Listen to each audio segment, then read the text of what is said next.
Les réseaux sociaux sont faux. Salut tout le monde et bienvenue sur ma chaîne pour le 8e épisode de Let's Talk About It. Je suis vraiment désolée que cette vidéo arrive en retard, j'étais en vacances, vous pouvez aller voir mes publications sur Instagram pour voir tout ce que j'ai fait à Majorque.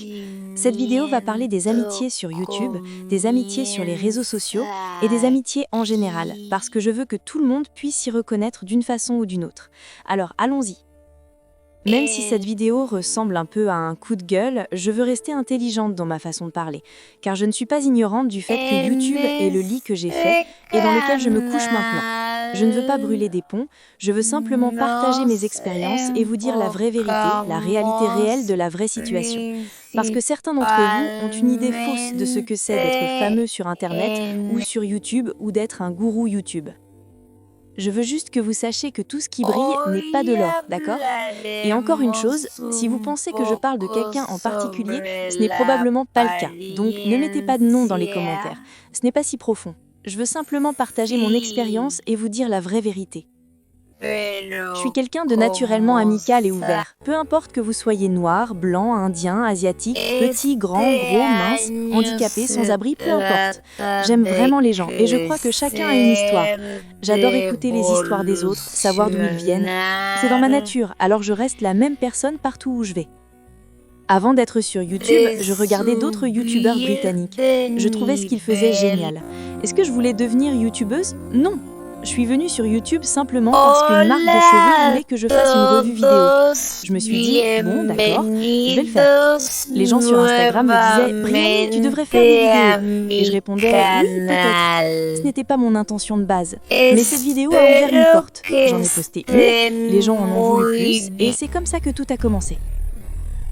Je n'ai jamais voulu devenir youtubeuse, mais j'admirais celles et ceux qui le faisaient. Leur talent, leur discipline, leur engagement, ce n'était pas moi. Pendant longtemps, je postais de manière irrégulière, juste quand j'en avais envie. J'ai commencé à bloguer en 2010, un blog écrit, de style mode. Il s'appelait Doll Scrapbook. Puis je suis passée sur Tumblr, j'étais un peu Tumblr famous, avec beaucoup de notes sur mes photos. C'est là que j'ai rencontré des gens comme It's My Ray Ray. Ensuite, je suis passée sur Instagram. J'étais une des dernières à m'y mettre. Au début, j'utilisais Instagram seulement pour éditer mes photos avant de les poster sur Facebook. Puis j'ai réalisé que d'autres pouvaient les aimer, et j'étais gênée. Finalement, je suis revenue sur Instagram, et au fil du temps, j'ai développé une audience.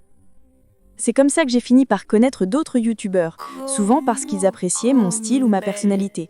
Moi, je m'en fiche du nombre d'abonnés.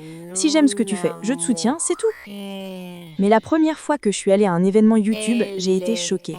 Les gens que j'admirais étaient froids, distants. J'ai compris que certaines personnes très confiantes devant une caméra étaient totalement différentes dans la vraie vie. Certains semblaient timides, mal à l'aise, voire hautains.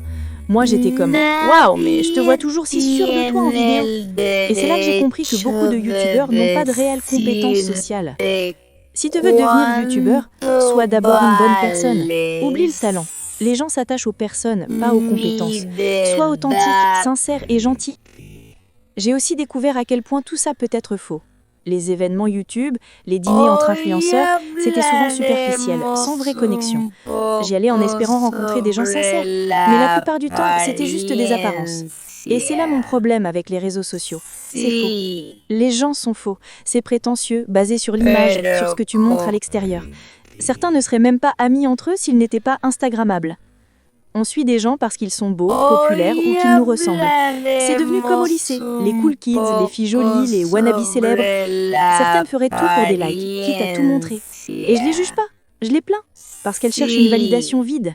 Les likes ne valent rien si tu perds le respect de toi-même. Beaucoup de personnes changent quand elles gagnent des abonnés. Être fameux sur Instagram n'est pas si amusant qu'il ne paraît. C'est une spirale sans fin. Tu postes, t'as des likes, ça descend, tu dois reposter, encore et encore. Et si tu bases ton estime de toi sur ces chiffres, tu seras malheureux. Un jour, tu as 2000 likes, le lendemain 500, et tu paniques. Mais c'est que Instagram. Tu peux avoir 500 000 abonnés et être seul, 600 000 et n'avoir personne à qui parler, 800 000 et être malheureux. Ce n'est pas tout le monde, mais ça arrive souvent. Moi, j'utilise Instagram comme un outil professionnel, un business. Mais si j'étais pas dans ce milieu, j'aurais pas de réseaux sociaux. Ma sœur n'en a pas, et elle est très heureuse. Parce que les réseaux apportent de la pression. Il faut poster, paraître bien, être constant. Et j'avoue, j'ai déjà ignoré le mauvais caractère de quelqu'un juste parce qu'il était beau ou célèbre. Mais j'ai appris. J'ai compris que certaines des plus jolies personnes ont les cœurs les plus laids, et qu'en ligne, tu peux facilement filtrer un mauvais cœur. Certaines amitiés que j'avais n'étaient que de façade. On me croyait proche de personnes qui ne me soutenaient même pas dans mes moments difficiles. Aujourd'hui, si je sens que quelqu'un n'est pas sincère, je ne force plus. Je préfère la paix à la façade. Les gens que vous voyez dans ma vie aujourd'hui, c'est du vrai. Les relations superficielles ne m'intéressent plus. Combien d'entre vous ont des amis de fait? Ceux avec qui on sort mais qu'on ne peut pas appeler quand on va mal. Moi, j'en veux plus. Un jour, je devais sortir dîner avec quelqu'un, juste pour le look. Et je me suis dit, si Instagram n'existait pas, est-ce que j'irais? La réponse était non. Alors je suis rentrée. Soyons honnêtes, combien de fois on sort juste pour poster une story? On ferme les yeux sur le mauvais comportement des gens parce qu'ils nous apportent quelque chose. Mais tout ça, c'est vide. Sur les réseaux, beaucoup de relations sont basées sur des apparences, des chiffres, des intérêts. Mais parfois, tu rencontres des vraies âmes. Et ça, c'est précieux. Je ne dis pas que les réseaux sont mauvais. Ils m'ont offert des opportunités incroyables, de la liberté, la possibilité de m'exprimer. Mais il faut se rappeler que tout y est construit, exagéré, mis en scène. C'est comme les Sims, tu peux tout inventer. Mon copain m'a dit une fois, mais tout le monde sait que Instagram est faux. Et ça m'a frappé. Pourquoi j'essaye d'être réaliste, dans un monde où tout le monde sait déjà que c'est faux? Alors maintenant, voici ma règle. Sois vrai avec les gens vrais. Et sois faux avec les gens faux. Pas pour changer, mais pour t'adapter. Beaucoup de meilleures amies en ligne se détestent en réalité. Elles font semblant parce qu'elles y gagnent quelque chose. Mais quand tu trouves des gens sincères, garde-les précieusement. J'aime les connexions d'essence, pas de surface. Si j'aime seulement ton visage, ton maquillage ou ton style, c'est vide.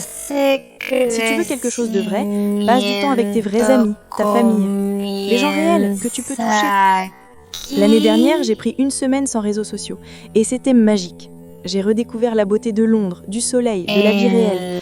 On passe trop de temps les yeux baissés sur un écran.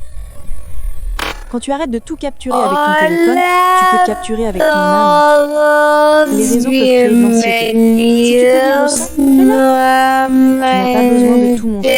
Tu n'as pas besoin de prouver que tu vis. J'ai eu de vraies conversations, de vrais regards, et c'est ça que j'aime vraiment. J'ai compris que Dieu est celui qui m'élève, pas les gens ni les followers. Tu rencontreras toujours des gens faux, en ligne ou non. Mais si tu sais comment gérer ça, tu garderas ta paix. Alors mon conseil, sois vrai avec les gens vrais, et sois faux avec les gens faux. Pas pour changer, mais pour t'adapter.